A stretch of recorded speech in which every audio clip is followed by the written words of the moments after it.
if you had a walk-up song that you got to choose, Oh my gosh. what would it be? Well, it's a little profane. That's fine. I'm It's J-Rock Win. Win. Yeah. I don't know if you've heard that song. Oh, yeah. I have, yeah. I'm Billy Mitchell, And I'm Megan Metzger. and this is Control Alt Defense.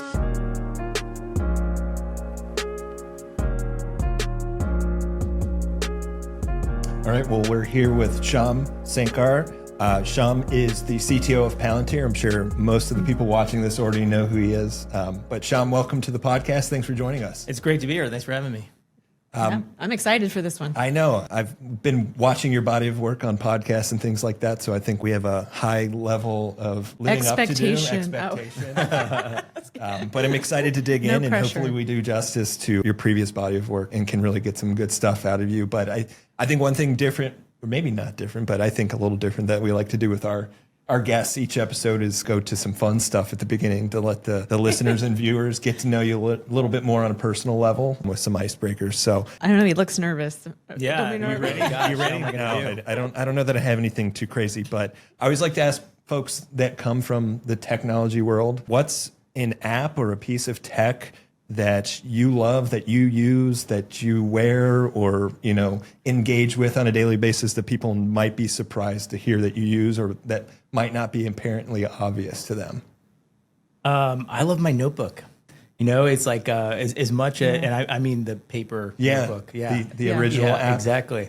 There's something about the physical process of writing that actually is the Totally. valuable thing. Then I take photos of that stuff. I use the Microsoft Lens app, which is nice. probably the best scanner app that there is out there. And then I have to actually process it digitally. Yeah. But it's the act of writing it that I think I've tried the remarkable ink. I've tried everything digital I possibly could have. It just isn't Yeah. the same. No, it sticks in your brain differently. Yeah. Yeah. I'm convinced. Although I like the remarkable. You don't like that one? But I mean, I've seen you I'm use not that critiquing it. I'm just saying that I still get still more want the out of the notebook. paper. Yeah. Do you feel that when you work, in a high tech job and, you're living your job, you have to find ways to disconnect from the tech at the end of the day? Are you a vinyl guy? Do you like analog, like not digital music, but just putting on an old fashioned record or anything like that? Yeah, I mean, I think there's some. It's cliche, but like touch grass. Like there is something about maybe another way of saying it is I yearn to reconnect with like the mechanical intuition of the world. Okay. Right. It's like you can get so stuck in the digital world Sure. and it's really satisfying to be in the digital world. But there is something human about the mechanical world, the physical world, and spending time on those things. So wait, with that, what's one piece of tech you would throw in the trash can if you could? Ah, gosh, what? Well, I have my least favorite apps. Maybe that's a better answer to Yeah. the question. Yeah. Like, I think like Slack is just value destroying. It's like anti-deep work. There's actually a really good paper that came out about like the decline of the attention span, that were essentially long form reading peaked at roughly 1900. Yeah. And Yeah. it's been on the decline ever since then. And that has like long-term consequences for how we absorb knowledge, how we think about knowledge, how we think as humans. And I definitely experienced that compared to like my youth. It's like, my ability, like I need shorter and shorter content. I need more discipline. I got a great hack from a CEO at a conference recently. He's like, look, when I really have to get through something, I tell myself like, I can take breaks. I can't do anything else other than get through this long form content that I have to do, which avoids Yeah. the dopamine hit of going to your phone and doing this thing. It's like or- Las Vegas casino Yeah, in there. exactly. Yeah. Back to your other thing about your notebook. I get through my long form by actively writing notes on the margins, just like you did back in like high school or college, when you're studying. Still works. So you're onto something.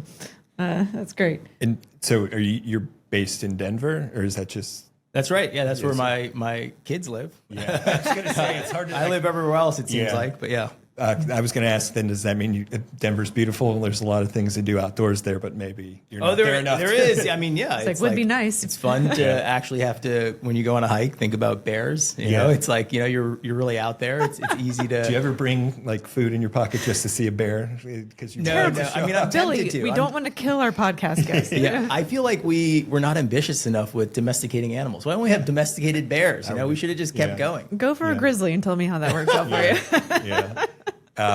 Then if you're traveling so often, which is no surprise to me, what's one of your favorite places you've traveled in in the last year? Oh gosh. There's traveling for work. It's hard to say that's work. It's fine. It's pleasant, but I really find like going to these extreme places where you can disconnect is fun. Yeah. There's some beautiful fjords up in British Columbia, close to Vancouver Island that is just really resetting. I think the Murin in Switzerland, which is the inspiration, that valley, the Lauterbrunnen Valley, was the inspiration of Rivendell for Tolkien. Yeah. And it's truly a magical place. I've never seen anything like it. So I think picking and choosing these places. Over Christmas, we got to see the Northern Lights in Iceland. That's on my bucket list. Yeah. Very cool experience. Yeah. That's awesome. Well, should we jump into some meaty stuff? Yeah, actually, I want to start with, you were number 13, lucky 13. Yeah. In Palantir. It's been a good number for me. Yeah. It turns out it is very lucky, but probably earned.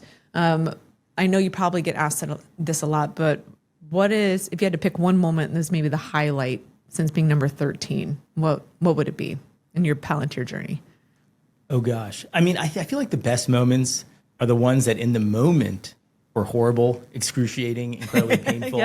And then with some distance from it, you're like, oh, I learned so much. I accomplished so much. I did hard things. Yeah, I could internalize like the consequences of having gone through that moment and what that really, some deeper truth about the world that it reveals. Sure. And so much of the journey is really figuring out what's the difference between how you wish the world works and how it actually works. Sure. And can you kind of market that, and can you accept that? There's a dialectic there, because if you just completely accepted the world as is, you would never change anything. Yep. And if you're completely pining away for a world that doesn't exist, then you're just a dreamer and you also don't change anything. Yeah. So maintaining that dialectical tension, I think, is where all the value is created. That's very cool. Do you know, I mean, I'm not asking you to do this, but do you know the other 12 people? You can list all their names. I think I could if I sat down with my notebook. I mean, I bet I could half of them. Like a game of Survivor. And roughly half of them are still there, which I think is pretty cool. That is cool. Yeah. Go ahead, Billy. I know we got a long list of questions. Yeah, no, I think, as a sort of way of introducing this conversation, there's a lot that we're going to dig into. Obviously, some news came out recently about you being a part of Detachment 201 in the Army. We'll get into that a bit. But starting from the top and really digging into sort of Palantir's place in this modern defense tech ecosystem, defense and intelligence, really. And I mean, obviously, there's a role you guys play on the civilian side, too, increasingly. But I just wanted to kind of start with the ethos of Palantir and where you guys see your role, and sort of that, not the same exactly, but you just mentioned tension, and you kind of do put a little bit of tension in mixing things up in the way that the Defense Department does tech, and the U.S. government writ large does tech. I was talking to you before we started, and I've always seen Palantir as sort of the company that has leaned into this space, whether it's unsexy or controversial at times, and it has always been ambitious in moving towards the government. So tell me about, is that a conscious decision? What your thought on the role that Palantir plays in national security and defense, and really what you want to accomplish with that partnership? Yeah, you have to almost zoom out to really answer that question. So if you start at the beginning, like we were, when I joined as the 13th person, we aspired to solve a handful of problems for a handful of institutions in the world related to national security. The company's become something much bigger than that. More than half the business now, roughly half the business is commercial, private sector. The other half is government, and a subset within the government is defense. But I think actually there's something conserved across this whole space when you think about like what do we think our role in the world is. Like, we believe in the West. We believe in America. We believe in functioning institutions. Right? Like, so whether it's doors falling off planes or defense that's having a hard time adapting to the changing threats and peer adversaries, these are kind of conserved problems. And then you could say, well, what is the problem exactly? And our diagnosis of this is that there's actually a pretty fundamental disconnect between the people in the C-suite, so to speak, and the factory floor. And if you steel man it, the folks in the C-suite, like, they're trying really hard. They wake up every day. They're trying to steer the ship. But what they don't realize is that the steering wheel is a prop from the Jungle Cruise ride at Disneyland. It's like not connected to anything. Yeah. And then this breeds profound cynicism because the people on the factory floor look up and say, how could those people be so disconnected? How could they not understand? How could they be bozos? Yeah. And none of this is solving the problem. And so much of our institutions today are run by this disintermediated middle. And it's hard to refactor. It's hard to change. It's hard to adapt. And really, like, that's what we're doing. We're creating a steering wheel with incredible precision at the strategic level that's connected and fully informed on the tactical level, whether that's running a factory or running a foxhole, and enabling that feedback loop. Like, we understand doctrinally, we talk about the OODA loop. Well, you don't really have an OODA loop if this whole thing is kind of disconnected or it's highly latent. And these are the same problems that we solve for commercial institutions. You're speaking to my heartstrings a little bit, and I'm going to pick at it some, but, I was just talking to some senior leaders the other day on this exact thing. So we have agile acquisitions. We need more fiscal agility. We have to reimagine our policies that are unintentionally blocking, stuff from even transitioning. And my comment was, it doesn't matter if the senior leaders are incredibly bought in. If you don't teach, the middle, the people on the factory floor, so the contracting officers, how to apply it to their daily jobs, it's not their fault. They're doing the best they can with what they've been given. So you expect them to get the job done, learn a new authority, test it out and try it, hope they don't get in trouble, and then we're wondering why we can't reform. I don't know if you agree with that, but that's kind of a similar vibe. Like, I agree completely that, it's like, we don't need more reforms. That's not the problem. In some sense, that becomes a convenient excuse for why we're not doing things. Yep. My quip on this is like, do you want to fix the system or do you want to win? They're not the same thing. Yeah. You can spend all your time and get bogged down in trench warfare trying to fix the system, or you can slice the problem differently and say, what do we need to do right now to win? How do we organize around that? We call that task organization. We even have, like, if we were fighting, that's what we'd be doing. And we need to bring that same sort of primacy of winning ethos to how we run ourselves. Yeah. How do you instill that? We were kind of chatting before about, America and our ethos and some of the things that make us great. And one of them was we're really good when we're the underdog. So I'm going to come back to your comment that we had. But how do you instill that sense of urgency? We've been talking about urgency and our near peers and China, and and then everyone says it's going to take a catastrophic event for us to actually catalyze. And I just don't want that to be true. But I don't know how do you like put that same urgency in now?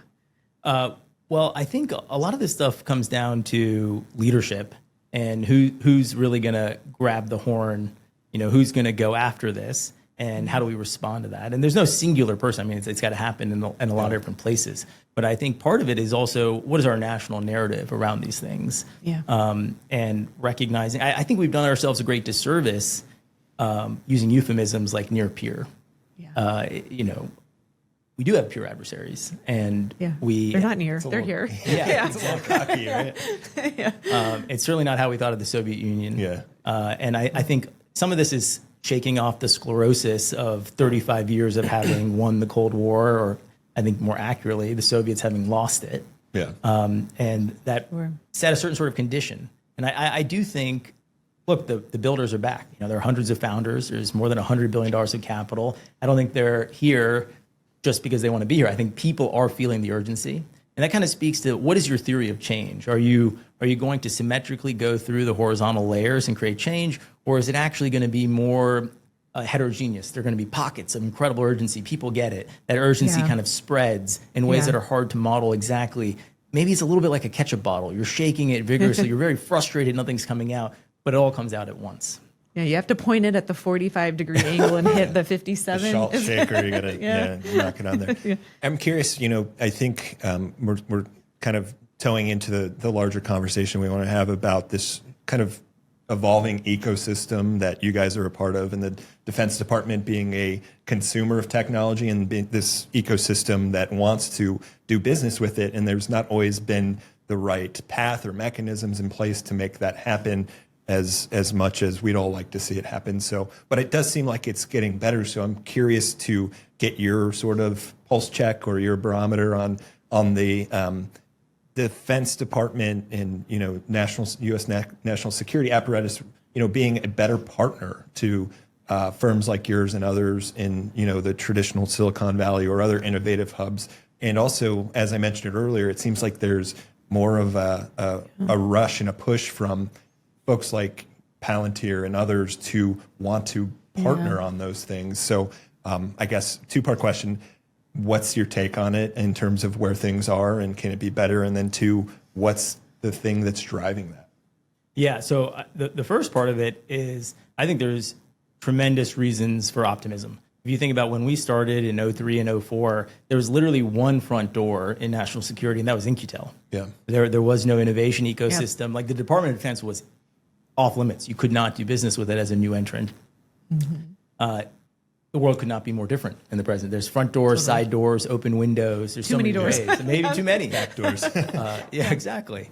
But I think that's a positive sign, and we shouldn't we should recognize how valuable that first derivative has been. And without saying there isn't more to do, I think there certainly is. But we've come a really long way. So that's the first bit. But the second bit is actually the historical analog of this, which is what I'm focused on. If you go back to the Higgins boat, the boat that won World War II, that was really hard for Higgins. It's not like we had a system that was great back then. Higgins was inspired by Chinese bootleggers and the amphibious landing craft they made. At his own expense, he built a boat down in New Orleans, and Kralik became a living legend in the Marine Corps, but he was just a second lieutenant at the time. He saw this boat and he's like, wow, that's really good. And he tried to get him in Navy competitions. The Navy wouldn't let him compete. Wouldn't even let him compete. Then Kralik finally got them in to compete. Then they stole the designs. They tried to build it themselves. It didn't work. So in the end, though, Eisenhower said it's the boat that won the war. 90% of all boats we used were Higgins boats. So when we go back that far, we can see that what we're really dealing with is human nature, right? This is why I think just an obsession with fixing the system, it's like that's you're just going to disappoint yourself. Instead, it's like how do we create more empirical proof around what we need to do? How do we find? I think the counterfactual for Higgins in America without Kralik is we wouldn't have the Higgins boat. It always comes down to a handful of really courageous people who stick their neck out on the line and lead us in the right direction. That's going to be equally true in this moment. And I think as we get, as time goes on here and the problems become greater, I see more and more leaders emerging who are doing exactly that. I mean, I do agree. I'm thinking about your comment on, this obsession with fixing the system. And I've kind of argued bureaucracies are designed specifically to do exactly what they're doing, but we do need more and more opportunities to identify those folks. I've had the opportunity to see like Marines that taught themselves to code, built their own command and control systems for $10,000. You're like, if we could bottle that up, we would be winning. No questions asked. The mistake that people usually make is they see that and say, great, how do we teach everyone else how to do this? How do we systematize this? Yeah. No, it's how do we get this person in a bigger role? It's about emplacing the person, giving them access, building around them. There is I think a tribal nature to this, which is, tribal's the wrong word. It's more like apprenticeship. It's more like an artist colony. So like this person figured this thing out. How do they apprentice other people? And there's going to be like a talent personality fit to doing that. And it's how we think about building our own culture and our own company in a way where it's an artist colony, not a factory. I don't have a career progression for you. I don't have the ladder. But what I will promise you is I'm going to throw you at the hardest possible problems. Those problems, that's going to be the impetus for your growth. Your growth's going to be unpredictable, but you'll always have the satisfaction of knowing you're delivering incredible value. Do you think that the executive orders and the memos and things that this administration is doing specifically around agility and speed and commercial parts are going to enable that? Like, is it enough to get that done? I think it's necessary. I think it's very valuable. I'm glad we're doing it. I mean, so much of this is like, you got to throw out the playbook.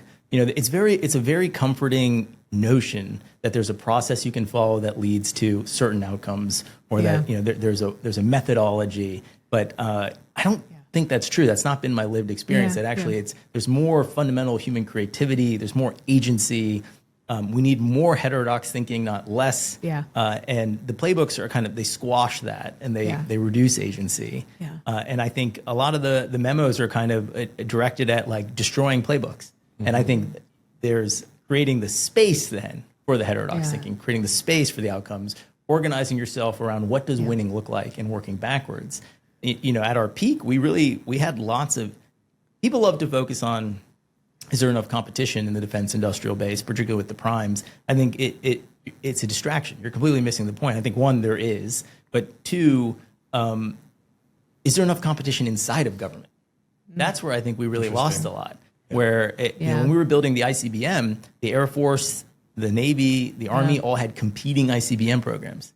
Today, the bean counters would look at that and say, "Oh, that sounds wasteful. Like it's a waste of resources." But you're not accounting for the fundamental uncertainty of whose stuff's going to even work, or the codependency on the fact that there is competition amongst the services, and your pride is on the line means you're actually going to do better, and you're going to be faster to absorb heterodox thinking. You're going to, forget cost, schedule, performance. I got to get there fast. The ambition goes way up, and not enough of our programs really have that sort of ambition. There were cheat codes. Apollo, we were competing with the Soviets. We had to get to the moon first, But but you know what I think the difference is? So it's an interesting concept, and I was actually just talking with some leaders over some of the labs in our centers, and we were saying the same thing. I said, look, if you seeded and treat it more like venture in a way, where you're going to get your seed funding, and if you hit some stage gates, you're going to get the next round, and eventually you have your horses. So right now, I think we have a lot of redundancy, but they don't know about each other. So they're not competitive trying to win. So the bean counters are upset, but they're conflating that with, no, if you actually intentionally put some redundancy in to create that competition, we have a totally different scenario, right? And again, to the point of, 100%. And at the point there is no playbook. Like I think as a CTO of Palantir, my most important job is to grant and revoke monopolies, internally, right? There are times where it's like, look, this is the team. They're building the back-end service for X or Y or Z, and I'm concentrating my bet. Yeah. Other times I'm saying there's too much uncertainty here. We have a concept we want to go after. I want 4 or 5 competing teams. And if you're the 6th team and you come to me with the idea, I might fund it. And that's how we go as fast as possible. And then I calibrate the bets as we go down, right? And so how do we, if commanders' job is to accept risk, like give them the opportunity to do this? I gotta stop and ask, because you're fascinating me with like your knowledge and your ability to like reference, these interesting points in time, and they all tie back to military in a lot of ways. How did you get your sort of master's in military history, so to speak? Do you have formal education? No, in an amateur way, reading as much as I can, hanging out with people going back to the analog way of you, exactly how you kill time. I legitimately thought I'm going to have to ask him for his reading list. Yeah, I know, right? You really know your stuff, which is very interesting. I'm curious. I've kind of a follow up to this conversation, and it's like we're talking about what's there and some of the executive orders and how they're making it better. Are there certain things that are missing right now that you as a chief technology officer at Palantir are craving from a government? It could be any government. It could be U.S. government, UK, any others in the Western world that could make it easier for you to enable that mission. I think we could, first of all, so broadly very happy, and I could unpack the reasons for various orders. I would say one idea that we could benefit a lot from is more empirical testing. We have these exercises. They end up being internal to the military or the joint force. They're kind of proving things you've already bought. They're trying to refine things on the margin, but they're not opportunities for fundamental disruption. Mm-hmm. So how do we unlock private capital to show up with the, at these exercises and blow away our con-op, be part of red, do things that really push the thinking, make the exercises more real as a consequence. Sure. And I think they are less theater than they used to be, but still there's an element of theater to them. And if those empirical challenges were connected to acquisition events, that would be a big deal. That's roughly the cycle. People would think about it as doing a pilot. Why do you do a pilot? To get the contract. You're trying to prove something in the pilot. Yep. There's very little proof that ends up happening, and there's very little incentive for the PEOs and the program offices to disrupt their existing plan. But I have and by the way, my own plans have been disrupted over and over, and I hate it when they're disrupted. That is a human response. Until later, and you look back and you love it. Yeah, exactly. You're like, oh, I'm so glad that happened. But man, it sucked. Yeah. And I think this is the question often is this, is my process an opioid or is it medicine? No one wants to be in pain. Yeah. But I take a lot of motivation from the Greg LeMond, world champion cyclist. He has a quote about a champion race performance. Like, it doesn't get easier, you just go faster. Yeah. So there's some truth to, like, okay, a world-class performance is painful. Yeah, totally. It can also be really painful if you're doing things wrong. Now, how do you distinguish between these two? They're wildly different outcomes, but you probably feel roughly the same. Sure. Yeah. And too much of our process keeps us in a comfortable zone of mediocrity. Interesting.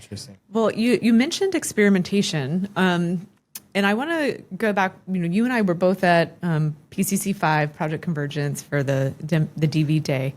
And one thing that stood out to me of this one in particular, and I think it was a little bit different, and the Army's really evolving how they use those experimentation events. They're actually now testing, and I think probably 6 years ago that wasn't necessarily the case. But what stood out to me is, I think historically Palantir used to have a reputation of not wanting to partner, and you kind of do your own thing. And it was very clear here that's different now. I mean, you're teaming up with folks that sometimes you compete with, all that. Tell me about how your perspective as a company has changed on, like, the broader ecosystem and really being a prime. You can't be a new kind of prime if you don't end up collaborating, right? Yeah, absolutely. I mean, I think, when you're a young company, I have a lot of empathy for these young companies. It's hard to take dependencies on other people's infrastructures. And many times when we were young and had to do that, people were like, well, I built this service. Can you use it? It becomes an inconvenient truth if you're the person saying, but that service doesn't work. It sounds like you're not playing ball. It's more about the program rather than the warfighter. And so there's a delicate balance to be struck there. And we always struck almost the autistic engineer, but it doesn't work balance, frankly. But I think as we reached our maturity, one of the real reflections I had is, okay, the customers keep asking me, like, hey, I want a multi-vendor big tent ecosystem. And then I kind of looked at my own journey. It's like, well, it may look like Palantir is a monolithic company, but really my lived experience day to day is I'm managing 150, 200 dev teams, independently releasing products, deploying to 1,000 production environments. Like, I have my own multi-vendor big tent ecosystem. And how can I bring the technologies that we spent 7 years and $1 billion building to manage that and actually give that to the program office rather than the software we build? What about the production infrastructure we have? And that also, part of it is to solve some of the live pain we have when people are like, look, I built this production infrastructure. I want you to run on top of it. And you can't run on top of it, not because your software is not good, because the production infrastructure is not good. Yep. The PM is going to blame you. That sounds like a you problem, is what they say. But really, it's a them problem. Yep. And so I felt like the pebble was in the wrong shoe. So what if we could go to the program office and say, no, you should be able to go to DC or Silicon Valley or Austin and meet any companies you want. And you should be able to say, whoever is doing my production infrastructure, you have 24 hours to get them on a production IL6 instance. If you can't do that, that's a you problem. And drive this towards an SLA because, okay, fixing the acquisition system is not the problem. Getting them to the starting line so they can show up and compete and deliver capabilities that allow resource to flow to them, that's the problem. How do I solve that problem? And if you think about, if you think the Davidson window matters, like time is not on our side here. Going from 2 years to a day really does matter. And we're not going to field a ton of new B-51s between now and then, but we can field a lot of software. And software, I think, is the most malleable weapon system. So I'm not arguing that we're going to win the war with bits, but can our bits make our munitions, our atoms more effective? Yes, I think absolutely. Yes, that's my lived experience. And that's where the advantage accretes to us. Software really is an American advantage. People underestimate the degree to which that's true. Think about the fact that there are no Chinese or Indian enterprise software companies. Software was just purely about IQ. It'd be kind of distributed proportionate to population around the world. Yeah. And I think software is actually, especially scaled software, is a function of culture. And that culture is a Midwestern culture. Bob Noyce, the co-inventor of the transistor, brought it to Silicon Valley. That's why it's so sticky too. People can come and visit Silicon Valley and they see VC and they see Stanford and they think maybe I need a research university. Like those are way downstream of what actually makes it work. Yeah. I was just speaking to someone yesterday where I kind of alluded to the same thing. Like, metal and steel ultimately are paperweights unless you put the software behind it with the intelligence and the ability to do something that's above and beyond what our adversaries cannot do with it, right? Like it's software is going to make that thing run. But one of the questions we get a lot is, we hear often, we want a new kind of prime and we want to hold vendors accountable differently. But when we look at the stacks, who's responsible if the APIs break? And it sounds like you're saying this new kind of prime with the infrastructure should be, but what about that?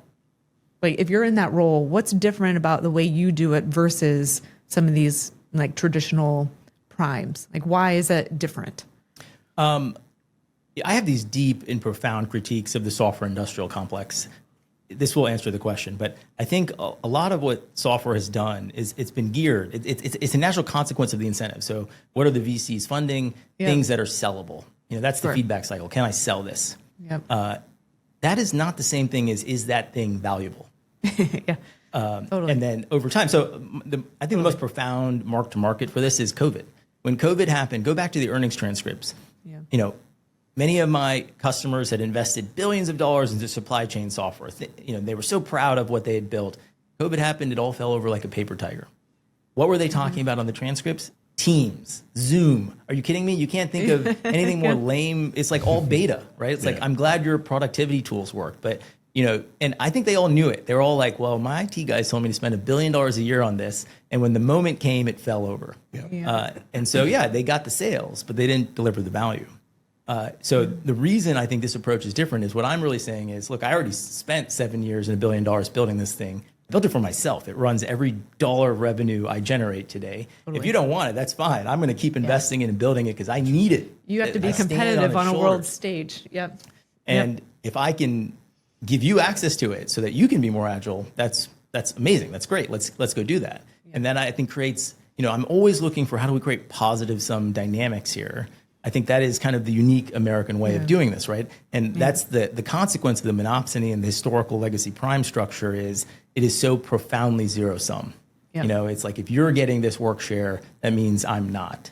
And then the government, people focus like they focus the narrative that I think is most wrong is this view of the greedy defense contractor, often applied to the legacy primes. Our nation's problem is actually that defense is not a lucrative business. Over time, as other parts of our economy really took off, the talent migrated there. I think it'd be hard to argue that today when you see the world's top AI researchers getting a $100 million signing bonus, right? So but we limit profit margins on. It's an incentive problem, right? It very much is, and so people misunderstand. It's like the DOJ did not need to sue Microsoft. And in fact, David Boies rushed to settle because with the advent of the browser, it was clear that Microsoft didn't have a monopoly. Mm-hmm. These monopolies do get disrupted. We broke up AT&T, and what do we have now? We have Verizon and AT&T. So there's and that's because telco stopped being as valuable. You're just the dumb pipes. They don't want to be the dumb pipes, but it's kind of what's happened in the market. So if you bet on American innovation, I think we can sometimes be a little short-sighted about that.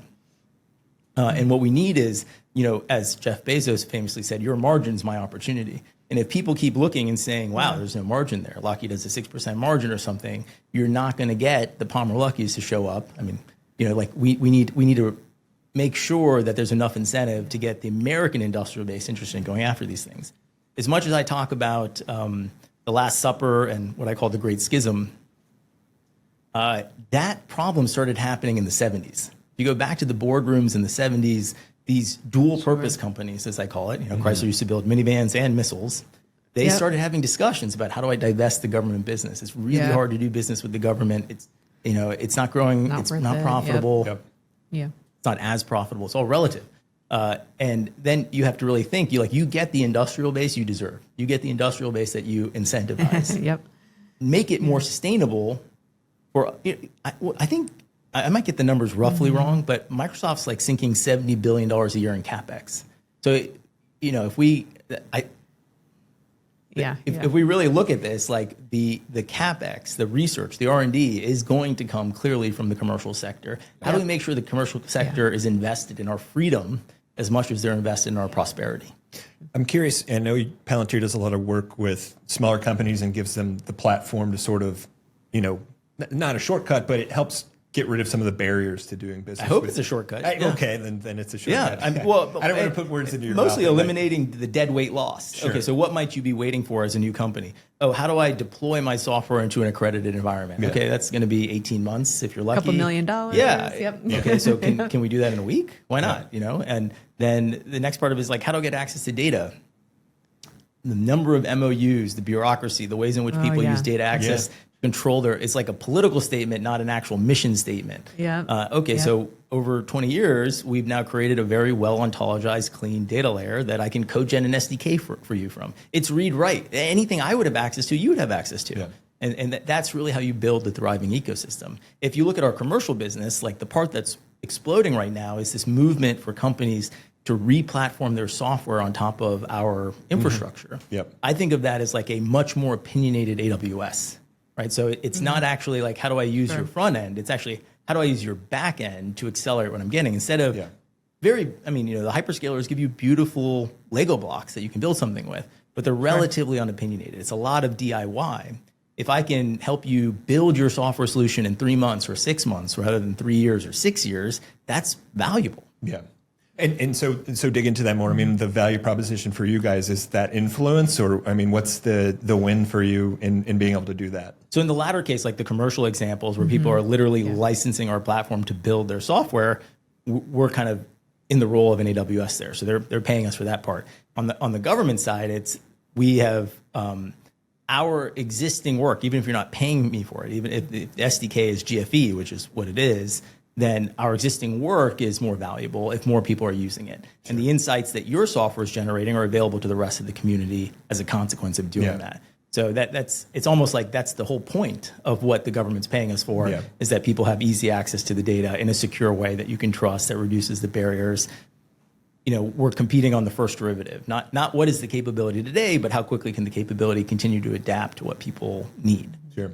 So we've had a long conversation about essentially partnering with the government, how that has evolved over time. One of the ways in which it's taken, not one that I'm ever recognized seeing, and seems like it was largely your idea from chatting with you about it earlier, is Detachment 201 with the Army, and essentially you and 3 others in the big tech community, or however you want to refer to it, in the technology community, are going to be embedded as Army reservists. So talk to me about how that pushes that relationship, that partnership with the Department of Defense in a totally new direction, a level deeper, or even more than that potentially, and where you came up with the idea. As you mentioned it, this was your idea, the Army's kind of run with it. So why you really wanted to pursue it? Yeah. So we'll start with each of those in turn. I think it's, if you go back to our history, like in World War II, we roughly direct commissioned 100,000 people. And the most famous of which is Bill Knudsen as a 3-star general. It has always been the American industrial base, not a narrow sense of just green suiters or just the defense industrial base. Yeah. And so how do we bring these skills that are throughout our economy? It's not just AI, it's also people who do advanced manufacturing. It's like, it's not fair to say we're not good at building things in America. Just most of the most eye-watering stuff exists in El Segundo. And those people are not part of the organic industrial base. They don't even know it exists. They can't even provide critiques or input on it, So how do we bring ourselves together so that we're all looking at the same problem? I think there are huge information asymmetries for people who could help with this, don't know we have these problems, aren't being well informed about the threat. When you live inside the national security community, it is perplexing that people maybe don't understand the threat. But if you step outside of it, like I had a very well-educated private equity executive who was a previously elected official asked me in all seriousness, who are America's adversaries? Oh, Lord. Yeah, I thought it was such a trick question. I thought it was a trick question. You're it's waiting like, for someone to pop out behind you. What are you trying to get me to say? But no, it was an earnest question. And I think that shows you that, that's not a hard power question. I don't think that's the department not doing it. That's not the department's role. Yeah. Right. But there is something missing in the conversations we're having. We used to do one-day read-ons for titans of industry in the 70s, where we'd bring them in, we'd show them the fully informed war plan. And that was so that they could understand the investments they're making, maybe investments they shouldn't be making. Like we were all invested in the nation, right? And it was easier in the 70s. A lot of them were prior service. It's different. Yeah. But we kind of need to get closer to something like that where we all understand what's happening. The second part of this is just really cementing the nascent bridge that's been built between technology, or rebuilt, more accurate. Lockheed was the largest employer in Silicon Valley in the 50s. It rebuilt between Silicon Valley and DC. But the idea for this really came from my lived experience helping the Israelis. So I've led our work there since 2014. I have a good, it's a very technical country and proud of their capabilities, as they should be. After October 7th, they mobilized 360,000 reservists. Most of these, all of them by definition, are prior service, right? And most of them, their day job is tech. So now they have 20 years of tech experience. When they got back to the IDF, they were horrified at the state of technology, which is an implicit self-critique. It's like, look, I knew how to code when I was 20, but I didn't have any experience. I didn't know what I was doing. I didn't build internet scale solutions. Like they got more done in the 4 months after October 7th than in the 10 years I've been working with them prior to that. And that was the insight. It's like, well, it's hard to think about someone who has more internet scale experience than Andrew Bosworth. Like, how do we bring some of this thinking, the experiences, like even if the experiences don't make the same mistakes I already spent $10 billion making, that saves the department a lot of money and time. How do we expand the network of experts the department has access to? It's really, there's so much value to be had at that level. And conversely, you get more people to be invested in our freedom. I think the thing that I like about it is that you can't underestimate the power of the operational context.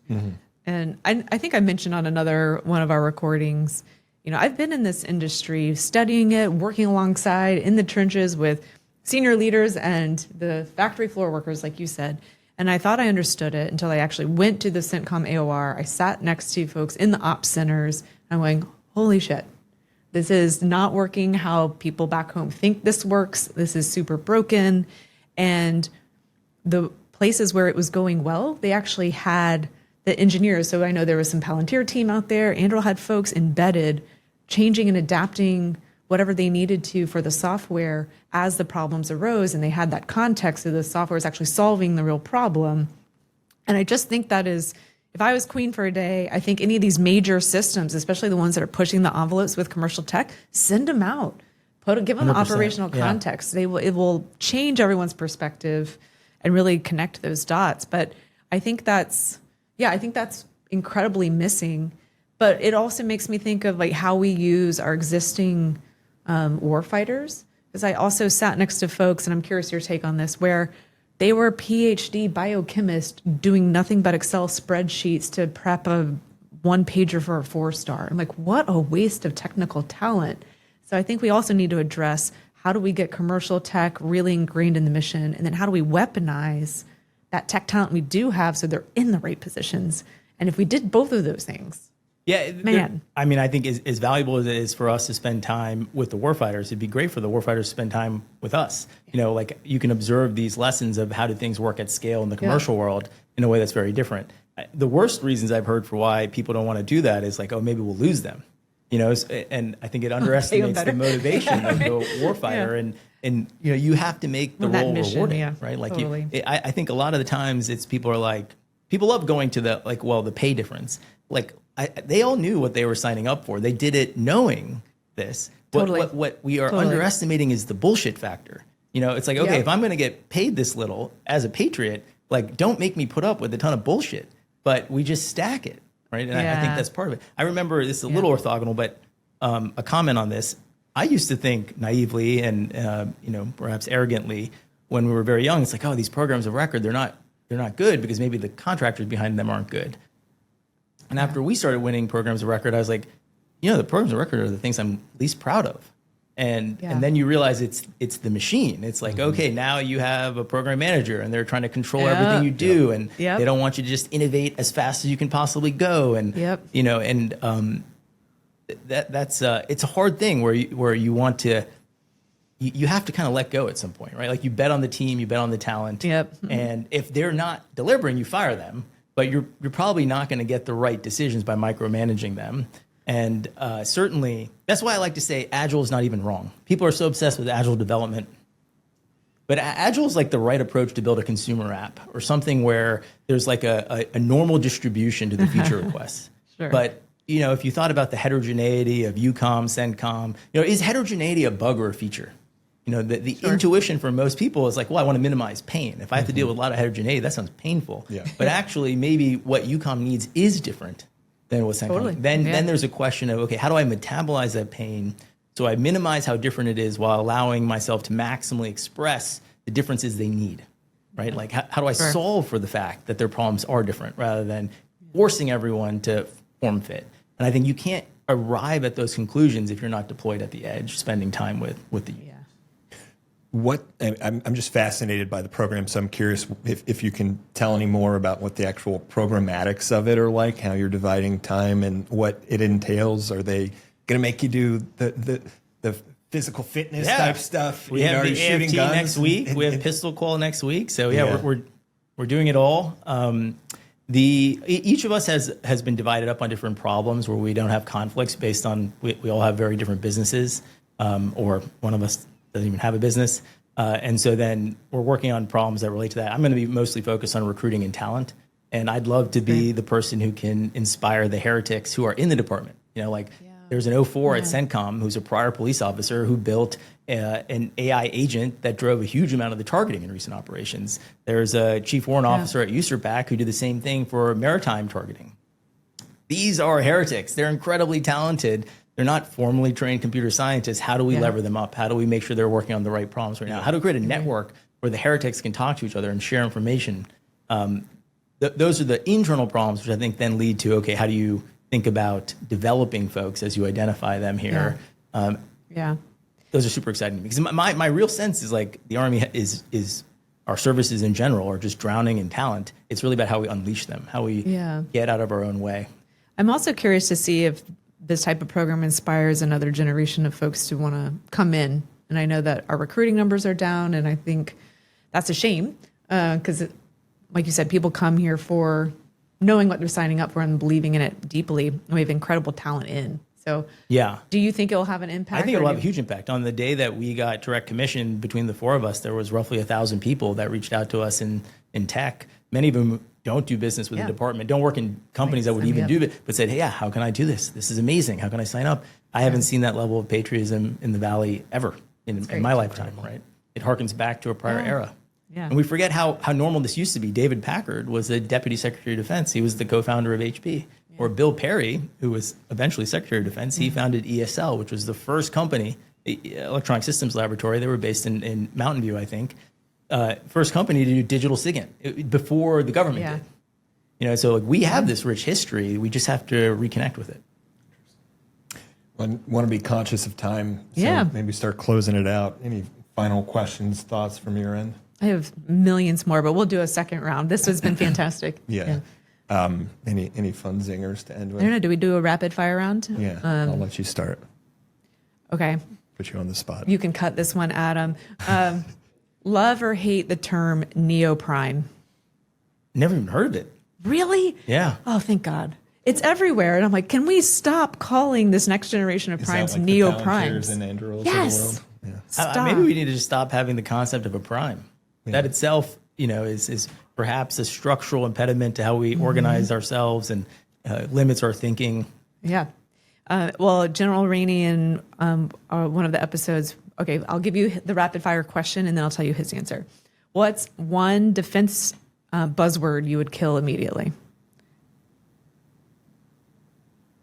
Agile. All right. He said integrator. All right, your turn. If you, went back to the start, didn't do a career in tech, what's something else you would have done? Oh, gosh. I grew up in the shadow of the Space Coast. It's hard when you see the rockets lift off or you hear the double sonic booms. It's hard not to be filled with profound optimism of what technology can do for the world and for America. So it's really hard for me to think about. But, I have started a film production company. And it's really the goal is to make content that makes you proud to be an American and to make the sort of content you want your children to watch to understand the event. And I think about that a lot because my own assimilation journey, immigrating in the early 80s, mid 80s, was Hollywood. You watch like Rocky IV and Rambo 3, and you know what it feels like to How be are you an not American. proud to be an American? And like I think it's just really fun stuff to work on, telling those stories. So is the answer then to space or to be in Hollywood? Astronaut or film Hollywood? producer? Yeah. I mean, I guess you are a film producer now if you're starting your production. Those company. would be my two answers, Yeah. really. Yeah. I when I was a kid, after I got over I want to be a garbage man phase because it's cool to hang out of the truck, I wanted to be an astronaut. Where did you move to when you immigrated? Was it California? Or was it Orlando. Orlando? Okay. How was Orlando in the 80s? Orlando was amazing in the 80s. You have the optimism of Disney World. You have Tomorrowland. They're so happy all the time. I mean, it's very psychotic. You're surrounded by Americana. The people were very welcoming. I think the Space Coast really does matter. Like I remember in elementary school, one of my classmates, his father designed the landing gear on the F-117A. And he was just so proud of that, right? Like in the sense of pride that you have from that. Yeah. And you probably don't get that in many cities around the world. Yeah. I wanted to be an astronaut legitimately, like through high school. Did you go to space camp? I did go to space camp. Wait, really? For real. And it was a blizzard, and I got stuck there for 5 extra days. Sick. It was the best week ever. you may still get a chance to be an astronaut. You know? Well, at that time, I realized the best path was to go into the Air Force. I was blind as a bat. LASIK wasn't a thing. It was all off the table. And here I am, still wanting to be. Yeah, maybe I'll be an astronaut. Yeah. There's still time. Hey, we got to catch up on space camp. That's pretty cool. The centrifuge was the best. The last question we ask everybody, it's music related, so I'll give you a head start because a lot of people balk at this one, but we always ask people this, and it's a lot of fun. And maybe you've had it, you go on stage a lot, they might play some music as you go on stage. If you had a walk-up song that you got to choose, Oh my gosh. what would it be? Well, it's a little profane. That's fine. It's J-Rock Win. I don't know if you've heard that song. Oh, yeah. I have, yeah. I think it's a great song. It just reminds me of the primacy of winning. I think it's very human to want to be like, okay, this is painful, this is hard. Where's the playbook? What's the process? And it just reminds you, F everything else, win. Yeah. There we go. That's good. That's maybe the best one we've had so far. All right, can't beat that. Yeah. Megan never answers when I ask her, so. I'm saving it. You won't even see it coming. Shyam, thank you so much. Thank you guys for having me. You're A lot of fun. Just a wealth of knowledge, as evident by your ability to call out historical facts about the military, but be a tech guy at the same time. It's incredible. So I appreciate the time, and hopefully we can do this again sometime. I'd love that. Yeah. Thank you guys. All right, Thanks. you know what to do. Win. Yeah. Over and out. It's Adam's favorite. Yeah.